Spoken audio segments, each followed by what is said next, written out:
Okay, so getting back to the topic tonight, inflammation. Well, I guess as a naturopath, I'm always looking for the underlying cause of an illness or condition rather than just treating the signs and symptoms.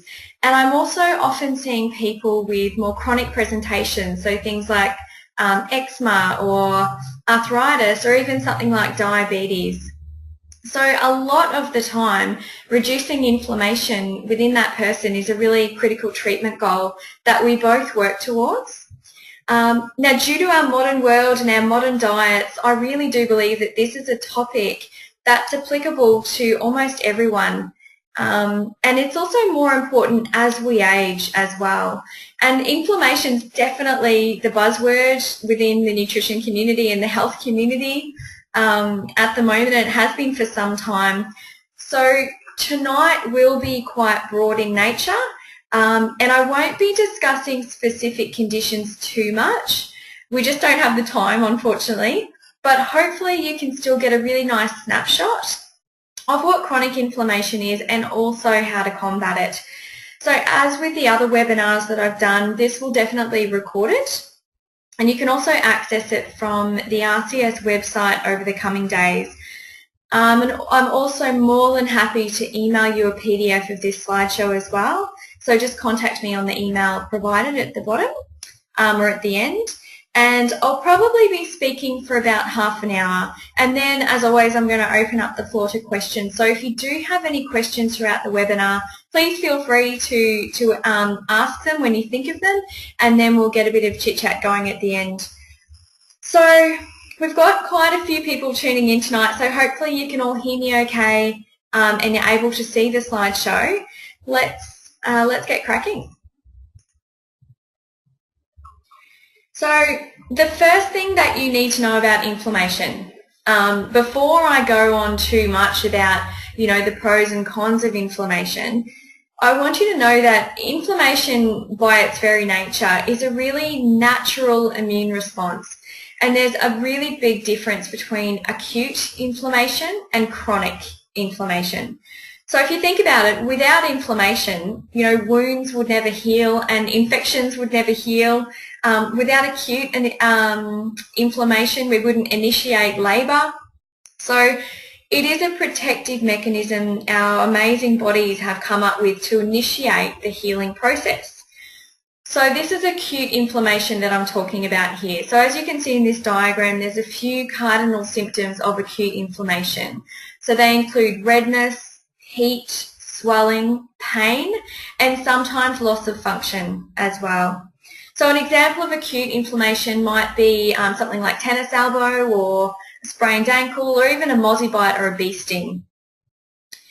What is the focus of tonight's discussion is really chronic inflammation.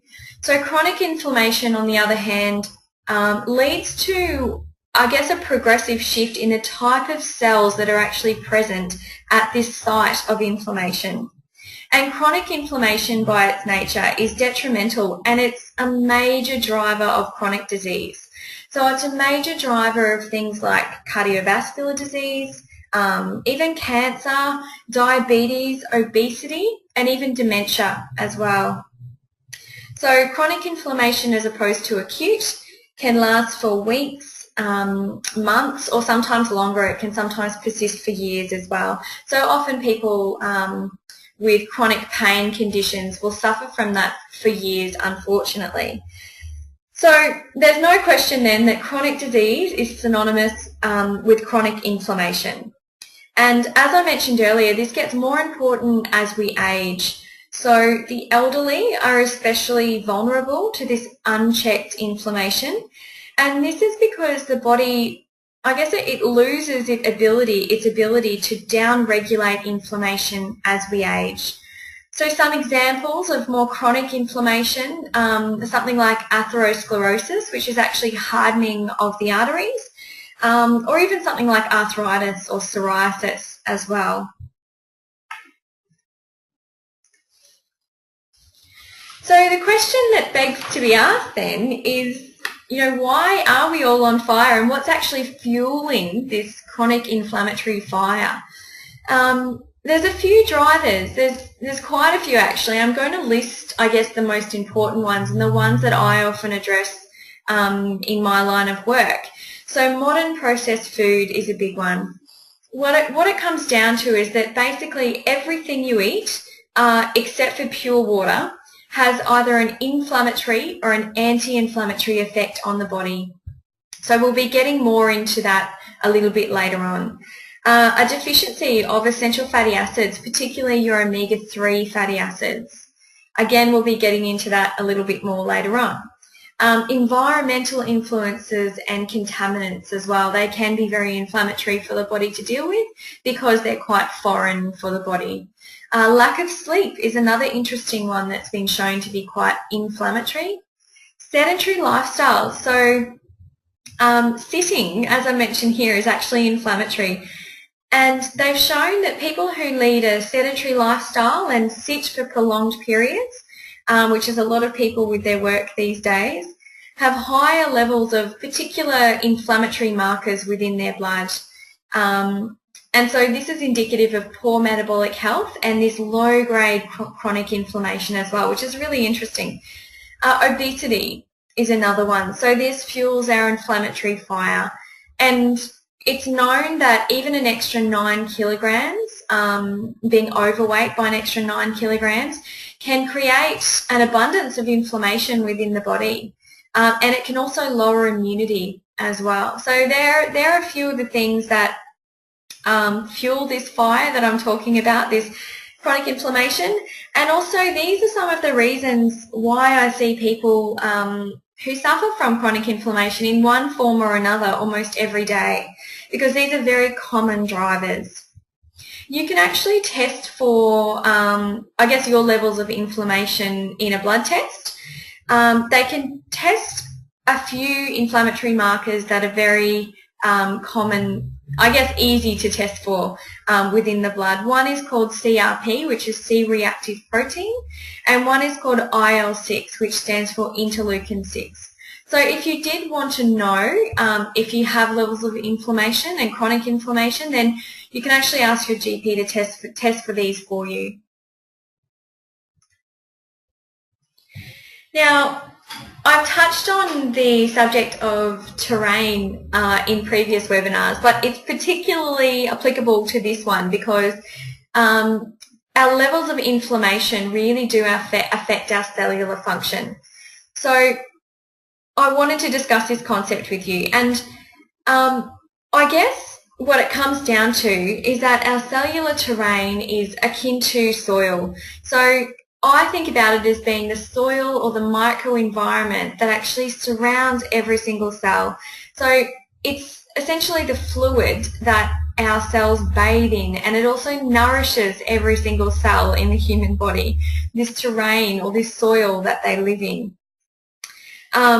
Now, what the terrain theory actually states in the literature is that disease arises when there's a disruption of this architecture that does surround our cells.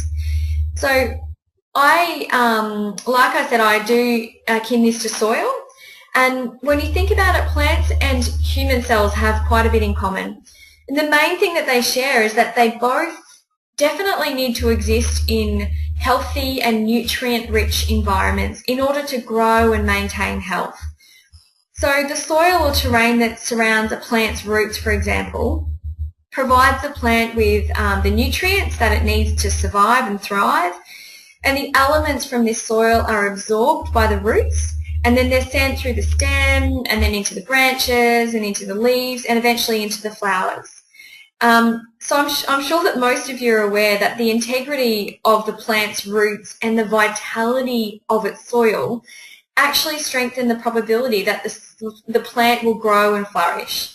So this is also true in humans. So what influences our terrain? Well, there's quite a bit, again. So our nutrient status is quite profoundly influences our terrain or the soil that our cells live in. Plant-based botanicals or herbal medicines can. Exercise is a big one. Hormonal fluctuations as well is another big one.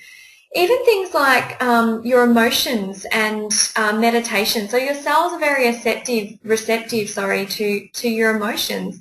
And meditation can have quite a profound effect on your cellular function. Toxins and chemicals can affect this terrain, your immune system function, and also chronic inflammation. So the take-home message here is that I guess by reducing an inflammatory state, especially a chronic inflammatory state, we're optimizing our soil, and therefore we're optimizing the cells that our soil feeds on.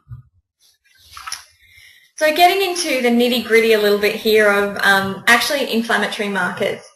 This one here, NF-kappa B, it's actually called, it's coined the master switch of inflammation. So it enhances the production of inflammatory markers, and it's very pro-inflammatory. So this diagram shows you how just this one powerful mediator can switch on inflammation in many, many different tissues. Now, interestingly, plant food has been shown to reduce this NF-kappa B, so therefore it has an anti-inflammatory effect on a lot of these tissues that are activated. This is an example of some of those agents that do that. So down the bottom you've got all those really long, sometimes unrecognisable names, and they are all phytochemicals, so they're extracts from plants. And they have been shown to reduce this NF-kappa B and therefore reduce inflammation. So I look at this diagram and it kind of, I don't know, I think it's food as medicine at its best, really. Remember that foods and plant foods especially are natively intelligent. So although they exhibit quite a weak effect on the body, they exhibit really widespread effects, and their effects are multidimensional. So when you think about one food containing thousands of phytochemicals, when they work in synergy, it actually really does have a very powerful anti-inflammatory effect on the body. This is one example here for you. So breaking it down a little bit more into particular foods. Pomegranate juice, it's got some great evidence behind it, and it can reduce inflammation quite considerably. So it's the really bright colours in pomegranates and that particular class of flavonoids that reduce this CRP that I was talking about, the C-reactive protein that you can test for, and thus reduce inflammation in the body. Another example is Nature's Gold, so turmeric or curcumin. So I keep touching on curcumin throughout all the webinars, but it's because it is just a fabulous food, and it's food as medicine at its best, really. So it's extremely anti-inflammatory, and there's over 100 human trials that show the benefits of turmeric, which is quite rare for a plant-based extract.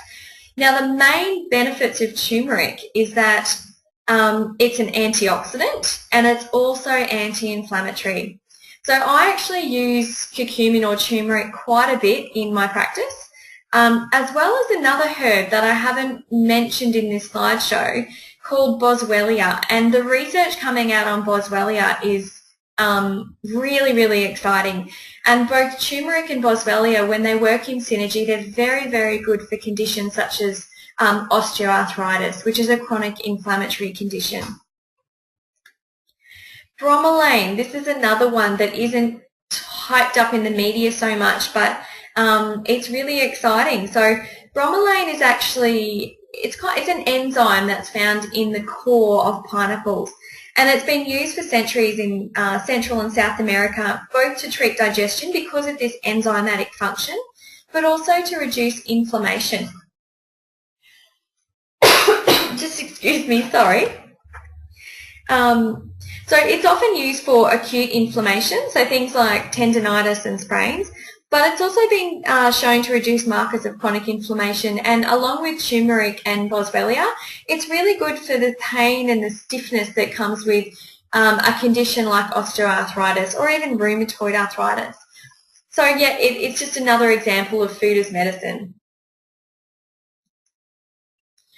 Now, this brings me to fish oils and fats. So I will be discussing these quite a bit because fish oils particularly are one of the highest selling complementary medicines, and there is a reason for that. But I want to start at the start when it comes to fats and fatty acids. So there's essentially three kinds of fatty acids. You've got your saturated there, so that's your animal fats, butter and lard. You've got your monounsaturated, which is one branch of the unsaturated fats, and then your polyunsaturated fats as well. So the focus for this webinar particularly, I'll be getting into saturated fats more in the final webinar, which is all about primal eating and traditional eating, so the paleo diet. But for this one, I'm really going to focus on your omega-6 and your omega-3 fatty acids, so that branch of polyunsaturated fatty acids. Now, not all of them are considered essential. So when they say EFAs, they're talking about essential fatty acids. But like I said, not all of those polyunsaturated fatty acids are essential. And this is because either they're not necessary for our biology, or we can actually make them as we need them. So the main function of the essential fatty acids are that they give structure to our cell membranes in our brain tissue. They also act as chemical mediators and messengers. So this includes all of our hormones. And they make fats a fluid rather than solid. So they're three really, really important actions of particularly these essential fatty acids. And when you think about it, getting back to the cell itself, the cell membranes actually act as a gatekeeper to the cells, and this allows nutrients and waste products and special substances in and out of every single cell in our body. So what that means is that the ability of the cell to operate optimally and operate at its very best is highly dependent on the fatty acid profile of this cell membrane. So as you can see there's two main classes of the polyunsaturated fatty acids. So you've got your omega-3s and your omega-6s. Now, I'm sure a lot of you are also aware that the omega-3 branch are the very potent inhibitors of inflammation, whereas the omega-6 branch are largely inflammatory. So much of the food in the Western diet actually favours the production of the omega-6 branch of polyunsaturated fatty acids. So in other words, we've got more omega-6 than we actually need and not enough omega-3. So just to touch back on what I said at the start is that remember that you do need these pro-inflammatory pathways, like I said, to initiate labour, to prevent infection, to destroy germs. But the problems arise when there's no means to counter these pro-inflammatory pathways. So this is where the imbalance lies between the omega-6 and the omega-3. So what is the ideal ratio then? Now, it's very well known that the Standard Western Diet, also called the Standard Australian Diet or the SAD diet, has a ratio of about 15 to 20 to 1. So there's about 20 omega-6s to about 1 omega-3. Now, this is not ideal. The ideal ratio, as it says here, is more like a 1-to-1 ratio. So that's what we should be aiming for. Now, in saying that, the optimal ratio of omega-3 to omega-6 actually varies with different disease states. So, for example, I was reading the other day that a ratio of about 3 to 1, so 3 6s to 1 1, has been found to suppress inflammation in rheumatoid arthritis. And even a ratio of 5 to 1 has been shown to be beneficial for people with asthma. And then 4 to 1 with people with cardiovascular disease. So I guess the take-home message of all this research, though, is that the lower you can get and the more you can get to that ideal ratio of 1 to 1, the better the outcome. And, you know, that's the best goal that the goal that you should be aiming for. So as I said, this is probably why fish oils are one of the most commonly consumed complementary medicine in the world. But instead of supplementing purely with fish oil, which a lot of people do, I think it's best to also reduce your intake of inflammatory foods to optimize your ratio. So it's about doing both. It's not just about supplementing with fish oil. It's about reducing your pro-inflammatory foods. So what are they? Well, when I first look at omega-6s, so this is a list of I guess, oils. What it comes down to is a lot of the omega-6 sources come from seeds and the oils that are extracted from those seeds. So these foods that are very rich in omega-6 and the oils that are rich, so that includes things like the safflower and sunflower oil, corn oil is a big one, soybean oil and cottonseed oil as well. So they're all often just coined vegetable oils, and they're found in just about everything that's processed. So they're found in cakes, biscuits, snack foods, some breakfast cereals, cookies, and like I said, just a lot of processed goods. So where you can reduce your intake of these omega-6 fatty acids, so these vegetable oils, you'll be optimizing that ratio. This is a nice diagram that shows how, and it was a really interesting study actually, that showed that modern food really is pro-inflammatory. So in this study they were comparing kangaroo meat, which is, as you know, considered wild game, and it's mostly grass-fed, compared to something like Wagyu beef, which is heavily grain-fed. So what they did was they gave some subjects these two meats, and then they measured their inflammatory markers. So they measured something called TNF-alpha, which is tumour necrosis factor alpha. Don't need to remember that, just know that it's one of the most pro-inflammatory markers. And also CRP, so this is this C-reactive protein that your doctor can test for. And as you can see there, the kangaroo meat came in well below the Wagyu meat for increasing increasing inflammation within the body. So it had less of an effect on these pro-inflammatory pathways. So some more pro-inflammatory foods that we can reduce in our diet, and it gets back to having a real diet that's based on whole foods. So a lot of your refined carbohydrates and sugars, these are pro-inflammatory foods, and they do contain a lot of these omega-6 fatty acids as well, so these vegetable oils that are often hydrogenated and turned into trans fat. So they are definitely something you want to avoid. You've got a lot of wheat-based foods as well, which are pro-inflammatory. Your processed dairy products are a big one, often because they do contain a lot of added sugar and they're also highly processed. Your deli meats, trans fats, as I've touched on, need to be avoided as much as you possibly can. Beverages, so especially things like your conventional juices, soft drinks, energy drinks and cordial. A lot of your convenience and processed packaged frozen dinners and things that you'll buy, and also food additives.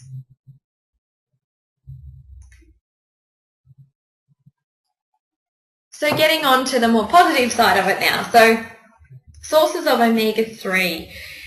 So these are your animal sources, which are the best sources of omega-3, because at the end of the day, what's beneficial about omega-3 is that it produces, it's a byproduct for two particularly important, they're two particularly important compounds in the body, and they're called EPA and DHA. Now, animal sources of omega-3 give you a direct source of this EPA and DHA, whereas plant-based sources you need to convert into these active DHA and EPA, and we don't do that very effectively as humans. So where you can get animal sources of omega-3, you'll be getting a higher dose. So these are the main ones. You've got your fish, clearly, as most of you would know. Also wild game, so not only does that include kangaroo, but that's things like rabbit and venison as well. And obviously your grass-fed beef.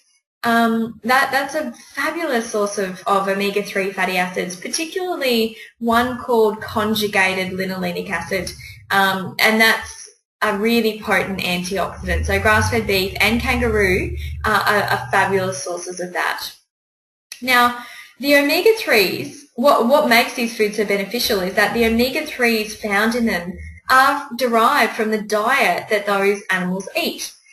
So once these animals are domesticated or put into feedlots or farm fed, particularly I'm talking about fish there with farm feeding, and they're fed a commercial diet or they're fed a grain diet, the omega-3 content is just no longer assured. So they do turn into more of a pro-inflammatory food. So an example is Wagyu compared to kangaroo. Now, before we move on to the plant sources of omega-3, I wanted to just talk about fish a little bit because I guess in my opinion, fish is a better source of essential fatty acids and omega-3 than fish oil. You just need to choose the right kind of fish. And I guess in saying this, I did want to mention that, but in saying that, we don't always have access to the fish that's the best for us. And our stock, wild stock of these fish is becoming unfortunately so depleted. So that's why we turn to supplementation of fish oil, which brings me to my next point. You need to be really cautious about taking cheap over-the-counter fish oils, and this is for a multitude of reasons, but the main reasons are because in Australia we don't have the best testing when it comes to testing a lot of the over-the-counter fish oils. So whilst they may test for certain heavy metals, they often don't test for dioxins and plasticizers as well, which have been found in a lot of over-the-counter fish oils. On top of that, they contain quite low levels of this beneficial EPA and DHA, so you have to have a lot of them to gain a therapeutic effect. And the other thing is as well, they've often been heat treated. So when you think about a very fragile essential fatty acid, once you heat that to a certain temperature, it oxidizes and it essentially turns into a trans fat. Now that is not the kind of thing that you want to be consuming. So they're the three main reasons why I would be very cautious about taking a cheap fish oil. The other reason is as well is that often they're not enterically coated. And what that means is that when a capsule of fish oil is enterically coated, it breaks down in the small intestine instead of the stomach. And where you actually absorb your oil and your fats, so where you get all the good stuff from your fish oil capsules is in the small intestine. So you want them to be breaking down in the small intestine and not the stomach. So you can get capsules that are enterically coated, and I would opt for those as well. The other reason as well is you don't often get that fishy burping or reflux as well if it breaks down in the small intestine instead of the stomach. So I know I've harped on about that a bit, but I'm really fussy when it comes to fish oils and fish oil supplementation, and I think it's for good reason. Now, just as a side note as well, you need to be cautious with these fish oils if you're taking blood thinners or particular medications. And if for some reason you're unable to take these fish oils because of supplements that you are, medication that you're taking, then there's actually plenty of ways to get these good fats in your diet. Fish oil is just one of them. Okay, so moving on to fish itself. Try to avoid consuming imported fish when you can, and that's because imported fish often isn't tested quite as much as we would like, and it does contain residues of certain fungicides, pesticides, heavy metals, and also things like antibiotics as well have been found in imported fish. In saying that, I will accept something like Alaskan salmon, and some New Zealand varieties of fish I think are absolutely fine as well in Australia. So always ask your fishmonger or your supermarket where the fish actually comes from, and also read the labels of your canned and frozen fish so you know the source of this. Choose sardines, herring or salmon as an alternative to canned tuna if you're trying to get some fish in your diet that way. This is because I guess tuna being a larger fish, it tends to accumulate heavy metals, particularly mercury. So you do want to avoid larger fish such as swordfish, tuna and flake, because it's called bioaccumulation. So they accumulate these heavy metals because they're eating a lot of smaller fish. So yeah, you've got options. So choose the smaller fish as opposed to the larger ones because of that reason. Wild caught fish is always preferable to farm fish, and that's because farmed fish it's often fed a commercial diet, a processed diet, what I call a Western fish diet, and a lot of grain. So, and sometimes soy as well, which is quite bizarre. So choosing wild caught fish, I mean, the nutrition is there as opposed to farm fish where it's often not. So your plant sources of omega-3s. So this includes things like algae and seaweed. They're fabulous sources, or even something like spirulina or chlorella. Flax seeds are a big one, or linseeds, hemp seeds, chia seeds and walnuts. So they're also good sources of omega-3. Now, like I said before, we don't get the conversion quite as high with plant sources to the really beneficial EPA and DHA. So where you can opt for animal sources, you'll be getting more of those active ingredients. However, these plant foods are still fabulous foods, so you can still include them and still have a very healthy diet. So I'm almost at the end for you. I guess, you know, these core strategies to reduce inflammation and some take-home messages for you. And that's to consume colour in your diet. So consume antioxidants. And I didn't even talk about things like garlic and ginger, but they are very powerful anti-inflammatories as well as antioxidants. So by consuming them in the diet, you're leading more towards an anti-inflammatory state. And lots of vegetables is really important as well. Increase your intake of these essential fatty acids, particularly the omega-3s. So your wild caught fish, your grass-fed beef, your wild game, sea vegetables, walnuts, flax seeds, chia seeds, and lots of nuts and seeds as well. And as a side note to that, really try to minimise your intake of vegetable oils as well. So 3, enjoy green tea, organic if you can, because tea is one of the most heavily sprayed crops.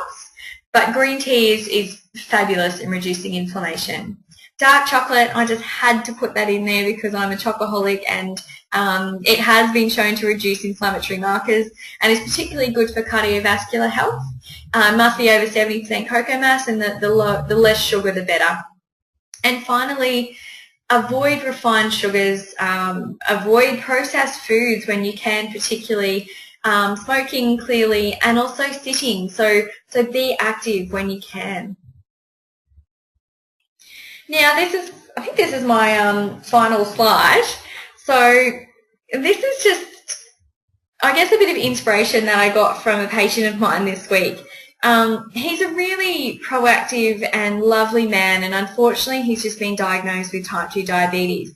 Now what he's done, together we've been learning all about food as medicine for his condition. So there's a lot of education that's been going on, but he's doing a lot of research on the side as well. And this week he came in and he said, "Stace, I've started a diabetes garden." And I thought it was just such a fabulous idea. So he's planting lots of things in there that are very specific for diabetes. And he goes out there every morning and he tends to his garden. So he's getting a little bit of sunshine, he's getting his hands dirty. You know, it's medicinal just that alone. But on top of that, he's having his, you know, some of his produce from his diabetes garden every single day. And I think when it comes to anti-inflammatory foods and anti-inflammatory herbs, I think we can, you know, take a lot from what he's done, because there's a lot of foods that can be planted in your backyard that are really powerful anti-inflammatories. So things like garlic, onions, celery is another fantastic one, chilies, rosemary, turmeric, as I've mentioned. There's a herb called gotu kola, which is Gotu and then Kola. That's a great herb to have in your garden and to have a few leaves from every day. Parsley is another fabulous one for inflammation. And then you've got things like ginger, so your root vegetables. Your berries are also great just to plant in the garden and have a few every day. And you can even plant a green tea plant as well and have a few leaves from that and steep that. So your options are endless, really. So what I wanted to do, I gained inspiration from this man. I thought it was such a great idea. And so hopefully I can pass that on to you, because this is something that's really easy to do. It'll take some time, but you'll really see the benefits from doing something like this. Okay, so that brings me to the end of another webinar. Thank you so much again for taking the time to tune in. If you have any questions, please feel free to ask them now. So you can, hopefully you've got a box there in your screen where you actually can ask a question, and we can answer them now. But if for some reason you're not able to do that, then just drop me a line, or you're not thinking of anything right now and you think of something later on. Please drop me a line and I can answer you that way. I'm more than happy to answer over email. All right, so I don't think we've got any questions there. All right, so thanks again. Just to let you know, my next webinar will be on brain food. So this is a really interesting one. It's a big passion of mine about brain food. I'll be basically discussing how to fuel your brain correctly, and I guess the role of foods in relation to neurotransmitter function, how to attain optimal cognitive function as we age as well. So yeah, I'll be going into that in a bit of detail in the next webinar. Okay, we've got a few questions here actually. I just had a question there from somebody about fish oils, and I've accidentally deleted it. So I think the question was, I'm not sure who asked, sorry, was what are the best brands of fish oils? That's a really good question. And I guess in my clinic I'm quite choosy about the fish oils that I stock. So I stock fish oils from two companies. One's called Nordic Naturals and one's Metagenics. Now, if you're unable to get access to those because they are practitioner-only products, so they're a little bit harder to find, there's a few over-the-counter fish oils that I know have been tested very rigorously, and I know the source of their fish as well. So there's two that spring to mind. Ethical Nutrients is one. They get their fish oils from anchovies from Peru. They're wild caught, they're sustainably harvested, and they test them for dioxins, PCBs, plasticizers, and also heavy metals. So Ethical Nutrients is quite a good over-the-counter brand in my opinion. The other one also is Swiss. Swiss is very sustainable, and their fish oil is quite good as well, of good quality. So so they're the two that I would recommend, which you can get from most health food shops or pharmacies. So hopefully I've answered that question. If you can't find those though, please feel free to contact me, and I'm more than happy to send you out some of the fish oils that I stock as well if you need them. All right, so the next question from Annette. You mentioned about low-fat yogurt. What about full-fat yogurt? So full-fat yogurt is dairy, so it does have more an inflammatory effect on the body. But the difference between low-fat and full-fat yogurt is massive. So I think that full-fat yogurt can be consumed as part of a really healthy diet. I think that it shouldn't be over-consumed, but it does contain a lot of fabulous things, and this is mostly supportive of digestive health. So I think that where you can, definitely avoid your low-fat yogurt, and you can consume full-fat yogurt in moderation. It's just about balancing that with some omega-3s as well. So you might as well put some chia seeds and walnuts and berries and all kinds of things in there to reduce the inflammatory load of that yogurt. So Anna, I hope that answers your question. Joy, a question from you. You mentioned grass-fed beef. What about grass-fed lamb, and how does it compare? Awesome question. Grass-fed lamb compares really well to grass-fed beef. It's up there with one of the best foods. I was at a conference last year and I was speaking to a fabulous naturopath who I respect a lot, and he said, I don't consume fish at all. And I said, well, how do you get your EFAs? And he said, I consume a lot of lamb. And it's because lamb does contain an awful lot of this omega-3 and also the conjugated linolenic acid, so this CLA that's very good as well. So I think grass-fed lamb is very comparable to grass-fed beef and very similar in its essential fatty acid profile. So I think it's fabulous. Rod, question about krill oil versus fish oil. That's another really good question. I wouldn't say it's better. I think that the research on krill oil is preliminary. I think that the research on fish oil is far more conclusive. And they do work in different ways, but krill oil is particularly good for your cholesterol profile and your cardiovascular health. Again, you need to make sure that that krill oil is a really good source because it's susceptible to the same problems as fish oil when it comes to processing. But look, I do think krill oil has its place. I just think that it's been marketed very well and over-publicised a little bit as well. And from a sustainable point of view, I don't think krill is nearly as sustainable as fish. So that's just more of an ethical standpoint for me. But I think you'll find over the next few years that there'll be some more favourable research come out about krill oil, but it'll be for very specific conditions, and I think it'll be more for cardiovascular health. Hopefully, Rod, that answers your question. And you also asked about grass-fed lamb versus grass-fed beef, so hopefully I've answered that as well. I think grass-fed lamb is highly comparable and very similar to grass-fed beef. And only one question left by the looks of it. Are dried berries okay when fresh is not available? Absolutely, dried or frozen as well are okay when fresh is not available. Just make sure that the dried berries have been naturally dried and they're not coated in sulfites particularly. And they're from an Australian source as well, so they haven't been irradiated if they're in Australia. The other thing, which you can get those kind of berries, the other thing with frozen berries is I think they're fabulous. Just make sure that when you can get organic berries as opposed to sprayed berries, because berries are one of the most heavily sprayed crops. So, you know, I don't often harp on about organic foods, but there's certain foods that I think we should consume organically. Berries is one of those. So, Annette, hopefully that answers your question. Great one, thank you.